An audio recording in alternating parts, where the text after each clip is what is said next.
ప్రకటన గ్రంథము 22వ అధ్యాయము దేవుని అంతిమ ప్రణాళికను ఆవిష్కరిస్తుంది.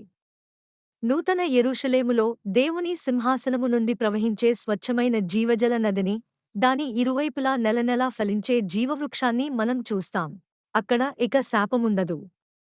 దేవుని గొడ్డెపిల్ల సింహాసనము అందులో ఉంటుంది. ఆయన సేవకులు ఆయనను సేవిస్తారు, ఆయన ముఖమును చూస్తారు. వారి నుదుళ్లపై ఆయన నామము ఉంటుంది.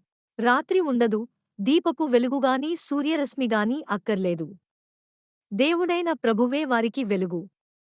వారు నిరంతరము పరిపాలిస్తారు. ఈ మాటలు నమ్మకమైనవి, సత్యమైనవి. ప్రభువు త్వరగా వస్తున్నాడు.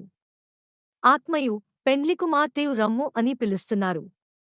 వినువాడు రమ్ము అని చెప్పాలి. దప్పిగొనినవాడు రానివ్వండి. ఇష్టమున్నవాడు జీవజలమును ఉచితముగా తీసుకోనివ్వండి. ఆమేన్. ప్రభువైన యేసు, రమ్ము.